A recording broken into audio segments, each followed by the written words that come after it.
요즘 부동산 대책이 계속해서 나오고 있는데요. 2018년부터 봤었던 대출이나 세금 규제, 그리고 공급 대책을 보는 것 같은 느낌이 들고 있어요. 저도 아무래도 부동산 관련 업종에 있다 보니까 부동산 대책이 어떻게 나오는지 열심히 살펴보고는 있는데요. 제가 사실 이런 영상은 잘 안 올리는 편이기는 하는데요. 이번에 나온 대책들이 앞으로 부동산 시장에 영향을 많이 미칠 것 같아요. 그래서 앞으로 제가 있는 양주나 의정부 같은 수도권 지역의 부동산 시장에 어떤 영향을 주게 될지도 생각해 보도록 할게요. 제가 부동산 거래하는 사람인데 당연히 어떤 대책들이 나왔는지를 살펴봐야겠죠. 그런데 지금 부동산 대책이 나오는 이유가 서울 핵심지에서 집값이 올라가는 게 문제가 되는 건데, 결국 왜 수도권 외곽 지역에 실수요 서민들이 사는 지역이 영향을 받을까요? 정말 안타깝습니다. 지금 6.27 규제 이후에 정작 대책의 원인이 되었던 서울 집값은 흔들림이 없는 반면에 수도권 외곽지는 별로 오르지도 않았는데 규제로 인해서 가격 흔들림이 심각한 상황이거든요. 그리고 제가 뒤에서 설명드리겠지만 공급이 대부분 민간 재개발이나 재건축 활성화 같은 데는 한계점이 있어 보이고요. 공공주도로 공급을 다 하겠다는 이야기인데, 이게 결국 3기 신도시처럼 공공이 공급하기 쉬운 위치에 있는 수도권 외곽 지역의 공급 물량을 늘리겠다는 결과가 나올 수밖에 없어요. 그래서 안타깝습니다.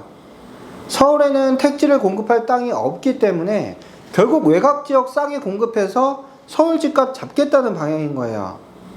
그런데 지금 다 똘똘한 한 채의 주택을 선호하는 현상 때문에 서울 핵심지 집값만 올랐지 이 수도권 외곽 지역 집값이 올랐냐고요. 서울 강남이나 용산, 성동 이런 곳 오르는데 왜 전체적인 수요를 다 억제하는지도 한번 생각해 봐야 될 문제 같고요. 아무튼 이 영상을 처음부터 끝까지 시청하시고 나면 이번 정부에서 앞으로 계속해서 하게 될 부동산 정책의 방향성도 어느 정도 가늠해 보실 수 있을 것 같습니다. 저는 이번 영상 만들면서 정책의 방향성에 대해서 어느 정도 파악이 되는 것 같아요. 과거에 제가 2018년도부터 해서 당시에 부동산 규제가 정말 많았던 만큼 그때는 스트레스도 많았거든요. 제가 부동산을 직접 하고 있기 때문이기도 하지만 저 이제는 이런 규제에 내성이 생겨서 흔들리지 않을 거예요. 그럼 영상 시작해 보도록 할게요. 지난 6.27 대책 이후에 어떤 시장 상황이 펼쳐졌었는지, 그리고 이번에 나온 9월 7일 대책이 단순히 대출 규제라기보다는 앞으로의 전체적인 부동산 대책 종합 가이드북 같은 거라서 그 내용을 한번 살펴보고 개인적인 의견도 말씀드려 볼게요. 그런데 이렇게 자꾸 규제가 나오는 원인이 무엇일까요? 무언가 이 규제들이 주는 의미를 우리가 생각을 해보면 답은 아주 간단합니다. 내릴 것 같으면 도대체 왜 규제를 하겠어요? 올라가는 분위기가 심상치가 않으니까 하는 거 아니겠어요? 아무튼 대책이 어떤 것들이 나왔냐면은 뉴스 기사를 보다 보면 6.27 대책 이후에 거래량이 감소했다는 기사들을 많이 보셨을 거예요. 6.27 대책은 대출 관련 규제가 주된 사항들이었는데요. 대출 규제 강도만 놓고 보면 상당한 수준의 대출 규제를 하셨구나 생각을 했어요. 사실 수도권에서는 부동산 거래가 큰 반응이 없었거든요. 제가 중개하면서도 무슨 이게 딴 나라 이야기인가 싶을 정도로 저희가 중개하는 지역은 아주 정상적인 시장 상황이었어요. 그런데 서울 핵심지는 아주 치열했나 보더라고요. 그래서 규제가 나왔는데 수도권 전체적으로 거래량이 다 급감하는 결과로 이어졌어요. 그래서 피해를 보는 단지들도 생겨났고 그렇지 않은 단지들도 있고 뭐 케이스 바이 케이스였던 것 같아요. 저희가 있는 옥정 제일풍경채 레이크시티는 참 지지리도 운이 없어가지고 입주 딱 2년 차가 됐는데 거래 절벽을 맞이한 상황이었어요. 부동산에서는 거래해야 할 시기에 있는 곳들이 있어요. 입주 시기나 입주 2년 차처럼 손바뀜이 많이 일어나고 반드시 거래를 해야만 하는 시기라는 게 있는데 딱 그 2년 차 때 거래 절벽을 맞이하면서 지금 엄청 저렴한 물건들이 많이 나와 있습니다. 그런데 어차피 시간이 지나면 금매를 제외하고는 다 정상화되는 과정이 오게 돼요. 그래서 저희 같은 경우도 급하지 않으면 굳이 금매로 처분하지 말 거를 권장드리긴 하고 있어요. 거기다 대출 규제 시점이 전통적으로 부동산 시장의 비수기인 여름철인데다가 또 이번 여름은 평년 대비 유독 덥고 또 비가 많이 오는 날씨 때문에 매수자나 세입자들이 집을 알아보기 상당히 힘들었던 날씨였어요. 6.27 대책의 주요 내용이 수요관리 차원의 규제였는데요. 얼마짜리 주택을 사든지 간에 담보대출은 6억 이상은 절대 대출을 안 해주겠다는 말씀이시고, 또 대출을 받으면 무조건 6개월 내에 전입 의무가 있다는 내용도 있어요. 다주택자는 당연히 대출이 금지가 되고요. 그리고 전세대출 보증 비율을 감소를 시키고 정책대출 한도도 축소하겠다는 내용도 있었고요. 그러고 나서 6월 27일부터 정말 거래가 없는 시간을 보내고 있었는데 지금 또 공급 대책이 나온 거예요. 그래서 공급이 부족하니까 공급을 많이 하겠다는 거구나 생각을 하고서 살펴보니까 공급 대책뿐만 아니라 추가 규제에 대한 예고 같은 내용들도 많이 있더라고요. 그래서 앞으로 어떤 공급을 하고 또 어떤 규제를 하게 되는지 살펴볼게요. 우선 대책의 원인이 무엇인지 살펴보면 6월 27일 대책 이후에도 서울 주요 지역의 아파트 가격이 계속해서 조금씩 올라간다는 이야기예요. 그런데 공급 부족이 또 앞으로 아주 심화될 예정이라서 최대한 공급 대책을 미리 내놓는다. 현재 상황을 이렇게 진단을 했어요. 일단 진단은 기가 막히게 한 것 같아요. 현재 상황을 아주 제대로 보고 계신 것 같습니다. 그래서 공급을 하겠다고는 하는데 보니까 2030년까지 135만 호를 공급을 해서 연 27만 호씩 2030년까지 계속 공급하실 계획이라고 하세요. 그런데 25만 호씩이면 이게 도대체 규모가 어느 정도냐면 저희 양주 옥정 신도시가 꽤 큰 신도시거든요. 근데 7만 호 정도가 나와요. 그런데 매년마다 옥정 신도시를 4개 정도씩 계속해서 공급하겠다는 거예요. 정말 가슴이 웅장해지는 느낌이 드는데요. 3기 신도시인 남양주 왕숙이 약 6만 호 정도가 되거든요. 근데 3기 신도시 발표가 2018년도에 나왔고 이제 처음으로 왕숙 푸르지오부터 해서 분양이 한 1000세대 정도밖에 안 나왔거든요. 그러니까 신도시 발표 후에 8년이나 지나서 처음 분양한 게 이 정도 물량이고 그만큼 주택 공급이 어려운 상황이에요. 도대체 어디다가 이렇게 빠르게 많은 물량을 공급한다는 건지 살펴보니까 첫 번째, LH가 한다예요.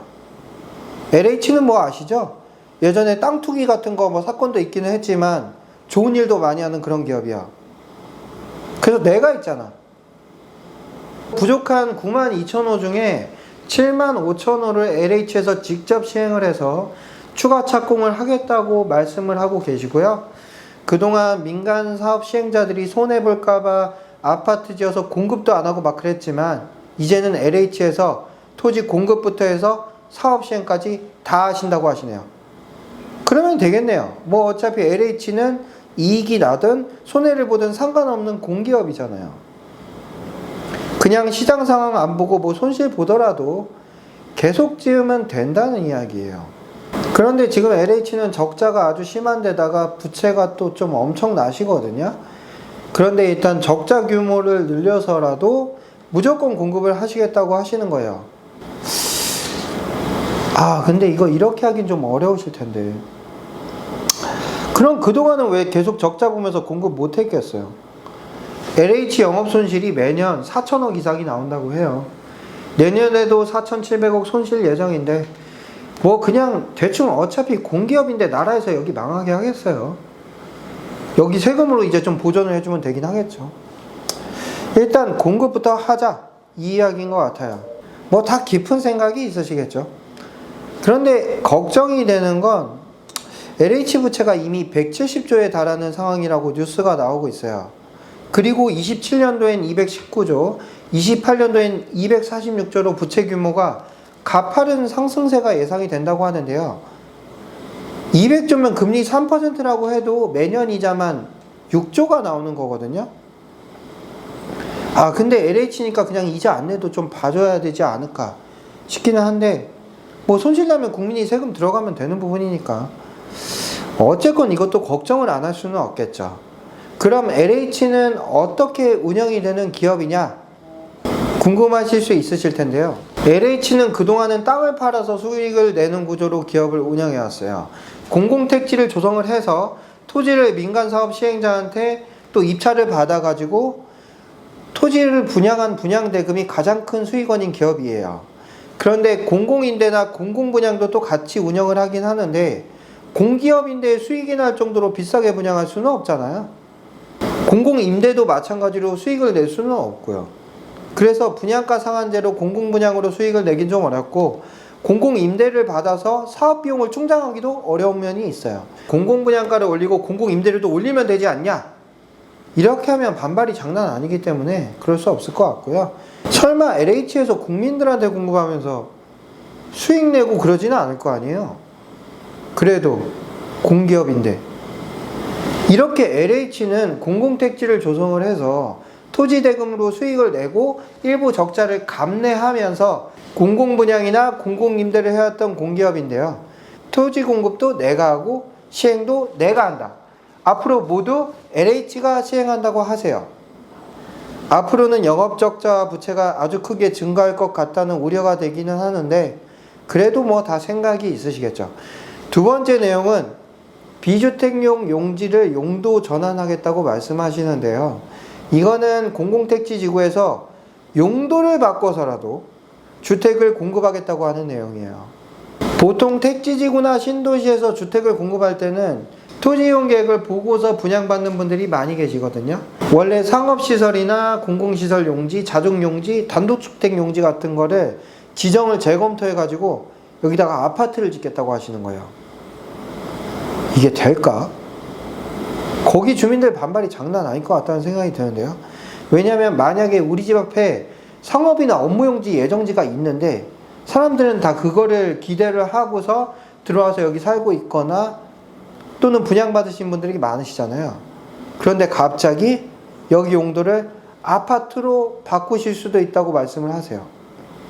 주민협조를 위해서 개발이익을 다시 재투자를 하거나 뭐 이런 식으로 한다고 하는데 이게 좀 쉽지는 않은 부분이라서요.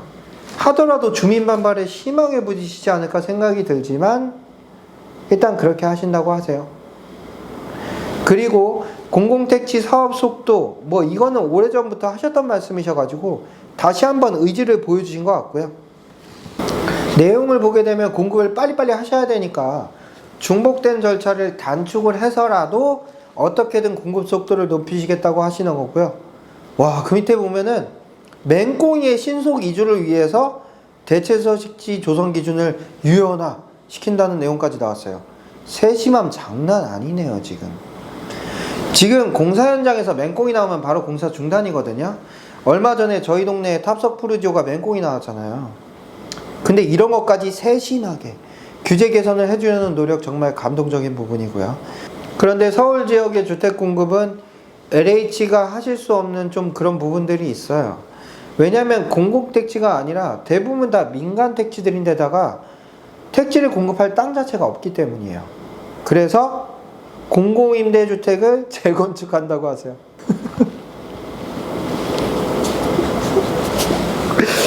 일반 분양 아파트도 재건축을 하기가 어려운 상황인데 공공임대를 도대체 어떻게 재건축한다는 이야기인지 좀 이해하기는 어렵지만 그냥 그렇게 하시겠다고 하세요. 그런데 공공임대 사는 사람들은 어떻게 이주를 시키고 또 이걸 어떻게 재건축을 해요? 수익이 많이 보장된다고 하더라도 될까 말까인데 여기는 임차인들 데려다 놓고 재건축하자고 하면 누가 하냐고요. 거기다 이미 저렴하게 국가 혜택으로 거주 중인 분들이잖아요. 재건축 아파트에 세입자로 살고 있는 분들한테 재건축하자고 하면 누가 동의하냐고요. 무슨 공공임대 사는 분들이 맹꽁이들처럼 마음대로 이주시키고 이렇게 할 수 있는 줄 아나. 그냥 이게 좀 말이 안 되는 이야기라고 생각이 들지만 이해가 안 가면 외우면 될 것 같아요. 공공임대에서 살고 있는 분들한테 이주 대책을 수립을 해서 그 입주민들을 딴 데로 이주시키고 살게 하다가 몇 년 동안 재건축을 한 다음에 다시 여기 입주시킨다. 그리고 공공청사 재정비 복합개발도 나오는데요. 저는 이거 도대체 무슨 말씀하시는지 잘 모르겠어요. 구청이나 경찰서, 소방서, 동사무소 같은 곳들을 재건축을 해서 저층은 뭐 경찰서나 소방서, 동사무소 이런 거 하고 그 위에다가 주택으로 고밀 개발을 한다는 이야기인지 이게 사례가 없어가지고 잘 모르겠고요. 그리고 미사용 학교 용지를 찾아서 여기다가도 아파트하고 학교를 같이 재개발하겠다는 이야기도 있어요. 결국 학교는 좀 작아지고 거기다가 아파트를 또 짓겠다는 이야기예요. 그러면 진정한 초품화 아파트가 완성이 되겠죠. 학교 안에서 아파트가 또 있는 거니까.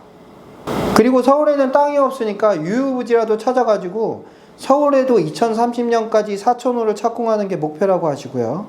그리고 철도역을 복합 개발을 해서 역사를 위로 올리고 여기다가 1인 가구 청년 특화주택을 지으시겠다고 하세요. 대학교에 있는 유유부지에도 연합기숙사? 뭐 이런 걸 설치해가지고 뭐 대학교 내에서도 사람들이 살 수 있도록 하겠다. 뭐 이런 내용도 들어가 있어요. 이렇게 공급 대책을 보니까 정말로 웅장한 무언가가 느껴져요. 뭔가 2030년까지 135만 호를 딱 하겠다는 이야기예요. 수도권에 135만 호면요, 인구가 400만 정도가 되니까 부산 인구가 지금 324만 명이거든요. 가슴이 정말로 웅장해집니다. 그리고 수도권 공공택지들은 민간 기업들이 자꾸만 사업성 저하를 이유로 공급을 안 하잖아요. 그러니까 아니 지금 공급을 빨리빨리 싸게 해야 되는데 왜 자꾸 비싸게 하고 공급도 늦어지냐는 거죠. 도저히 안 되겠다. 이제 LH가 한다. 이런 느낌인 거예요. 그리고 공급 용지가 없는 서울 지역은 정말로 영끌하셨다는 느낌이 들어요. 영혼까지 다 끌어가지고 공급을 할 계획이신 것 같은데 그만큼 공급이 부족하다고 느끼시는 불안감이 좀 느껴지고 있어요. 그리고 공공도심 복합사업 시즌2가 나왔어요. 시즌1이 뭐가 있었는데 사실 뭔가 잘 공급이 안 되고 이러지 못했던 부분이 있어가지고 이번에 시즌2가 나왔는데 용적률도 1.4배로 완화를 해주고 인센티브도 제공하신다고 하시고요. 그리고 1기 신도시도 재건축 관련 내용이 있는데 이거 오래전에 다 나왔던 이야기거든요. 근데 이게 생각보다 잘 안 되는 문제점들이 좀 있었어요. 그래서 여기도 사업 절차 같은 걸 좀 개선하고 이것저것 이렇게 하신다고 하고요. 그리고 빈집 정비도 활성화를 하고 소규모 주택 정비 사업도 활성화하시려는 의지가 강하세요. 그리고 정비 사업 제도를 종합적으로 개편을 해가지고 정비 사업의 기간을 획기적으로 단축하시겠다고 하세요. 이것도 예전에 다 본 적 있었는데 정비 사업이 늦어진다고 공공이 하면 더 빠르다고 그렇게 해가지고 공공재개발 사업으로 몇 군데를 지정해서 공공재개발이 아직도 조합 설립 중이고 그러거든요. 공공재개발은 22년 초에 지정이 돼서 이미 3년이 지난 상태인데 뭐 진행되고 있는 게 없어서 앞으로는 정말 획기적으로다가 이걸 단축시키시겠다고 하세요. 사실 제가 살고 있는 동네가 장인뉴타운이라는 곳인데 바로 앞에 8구역하고 9구역이 있는데 여기가 이미 22년도에 공공재개발로 지정이 돼서 저희도 여기 공공재개발이 어떻게 진행되는지 잘 알고 있거든요. 그런데 그 지역 주민들이 3년이 지나도록 아직까지 별 관심들이 없으세요. 거기 살고 계신 분들은 이미 토지거래 허가로 묶여서 거래도 맘대로 못 하시고 개발행위도 제한이 되고 해서 힘든 부분들이 많으시거든요. 제가 자꾸 뭔가 의심하는 것 같아서 그런데 그런 건 아니고 뭔가 잘 하시겠지만 뭔가 좀 걱정이 되는 느낌이 자꾸 들어서 그러니까 이해해 주시고요. 그리고 민간주택 공급의 여건도 많이 개선해 주신다고 하세요. 공공만 하는 게 아니라 민간도 같이 해야 빨리빨리 공급을 할 수가 있으니까요. 그래서 여러 가지 인허가 제도를 개선을 해주신다고 하고 환경영향평가도 합리적으로 해주시고 기부채납도 적당히 기준을 마련하신다고 하세요. 주택사업자 공적 보증도 잘 해주신다고 하시고 민간 소유 공공택지에 금융지원도 해줘가지고 공급이 좀 빨리빨리 될 수 있도록 노력해 주신다고 합니다. 그리고 조기 착공 시 미분양 매입 확약을 제공한다고 하는데 그럼 평균 분양가의 85에서 89% 수준에서 다시 매입을 확약을 하신다고 해요. 이건 공급을 하는데 사업의 불확실성 때문에 어려움을 겪는 민간 사업 시행자들 입장에선 사업 시행의 불확실성을 줄여줄 수 있는 부분이라 분명히 도움이 되는 부분 같고요. 빨리빨리 착공을 하면 보증료나 금융비용도 절감을 시켜준다고 하세요. 그리고 신축 매입 임대나 공급 확대를 하시는데 오피스텔이나 도시형 생활주택을 2030년까지 14만 호까지 착공을 추진하신다고 하시고요. 공실상가나 업무시설도 주거시설로 전용해준다는 내용도 나오고 있고, 모듈러 주택 공급? 이건 뭔지는 모르겠는데 요거 활성화해서 신속한 공급이 가능한 제도를 마련하신다고 해요. 그리고 비아파트 기금 지원도 확대를 해서 아파트가 아닌 오피스텔이나 빌라 공급량도 늘리시겠다고 해요. 아무튼 이런 걸 자세히 읽어보면 인센티브를 잘 받기 위해서는 빠르게 사업을 시행해야 되고, 이제 재개발 재건축 같은 경우도 LH나 SH공사하고 함께 진행해야 인센티브를 제대로 받을 수 있는 상황이고요. 그러니까 이제 민간이나 조합에서 하면 너무 폭리를 취하고 그럴 수가 있으니까 공공사업자가 들어가서 시행해서 공급하시겠다는 거죠. 그리고 그 다음으로 부동산 거래 질서 확립을 하시겠다고 하세요. 시장 감독 기능 강화. 이런 건 뭐 그냥 글자 그대로 읽지 마시고 지금 정부에서 화가 많이 났으니까 알아서 조심하라는 뜻이에요. 부동산 대책 나올 때 항상 따라 나오는 부분이라서 그렇다 치면 되고요. 그리고 주택 매매 계약 신고 강화 부분이 있는데 그동안 계약 취소권이 좀 있었나 봐요. 그래서 이게 자전거래가 있는 게 아닌가 이렇게 의심 사례가 있다고 판단하신 것 같은데, 그런데 저희도 계약하고 취소하는 경우가 요즘에 좀 있긴 하거든요. 근데 일반적으로는 변심에 의한 해지는 잘 없고요. 계약금까지 걸었는데 변심해서 해지하겠어요? 거래 신고를 다시 하거나 전자계약으로 바꾸거나 잔금 날짜가 변경되거나 뭐 이런 부분들 때문에 다시 신고하는 경우들이 종종 있어요. 그래서 계약 취소가 떴을 때 이게 자전거래인지 아닌지 판단하시려면요, 국토교통부 실거래가 사이트에 가셔가지고 동일한 동층의 물건이 두 개의 실거래가 있는데 이 중 하나만 취소된 거면 이거 단순 실수라고 보시면 돼요. 그런데 제가 한번 살펴보니까 저희 강남 핵심지나 이런 데 같은 경우도 대부분 두 개 다 떠 있더라고요. 아니 뭔가 있을 수 있겠죠, 담합 세력들이. 그런데 요즘 그런 게 먹히는 세상은 아니지만 일단 그렇다고 하시고요. 일단 규제를 했는데도 거래가가 올라오니까 좀 화가 나신 것 같긴 해요. 그리고 규제지역 LTV가 강화가 됐는데요. 지금 규제지역이 강남 상구하고 용산구인데, 그런데 어차피 여기는 아파트 평균가 금액이 20억 이상이고 이미 대출 규제 6억으로 제한되어 있어서 영향이 없긴 한데, 일단 40%에 6억 제한해두고 앞으로 규제지역 늘리겠다는 예고라고 보시면 되고요. 1주택자가 전세대출을 받는 경우도 있는데 대출 한도를 또 2억으로 걸어두셨어요. 그리고 토지거래 허가구역이 지정이 되면 주택거래를 마음대로 못하고 허가를 받아야 하거든요. 그런데 이거 지정권자가 그동안은 시도지사가 가능했어요.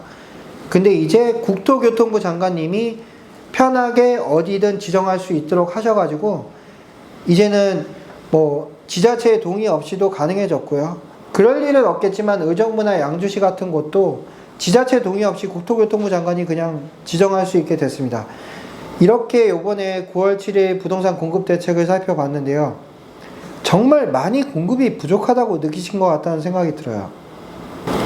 그런데 대출 규제로 대출이 받기 어려워져서 거래 절벽까지 된 상황에서 거기다 비수기에 서울 아파트 가격이 안 떨어진 거면 도대체 문제가 얼마나 심각한지 생각해 보셔야 될 것 같아요.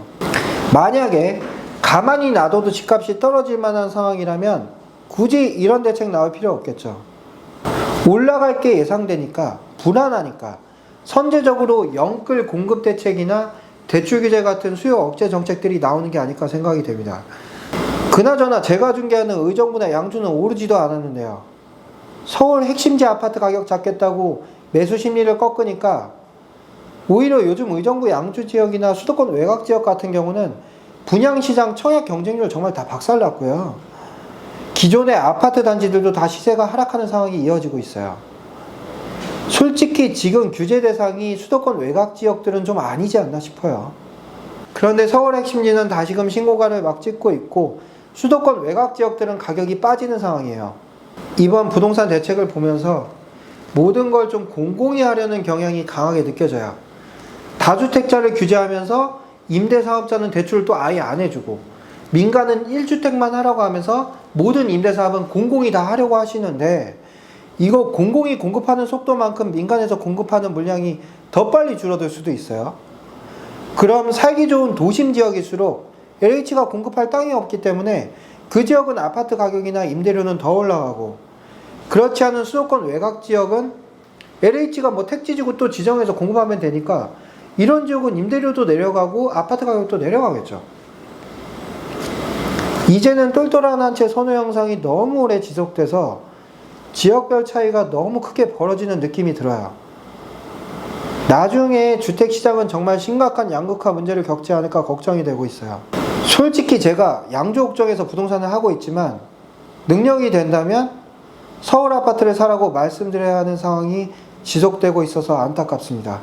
저는 지금 상황이 좀 비정상적으로 보고 있는데요. 비정상은 시간이 지나면 정상으로 돌아갈 거라는 기대를 하고 있습니다.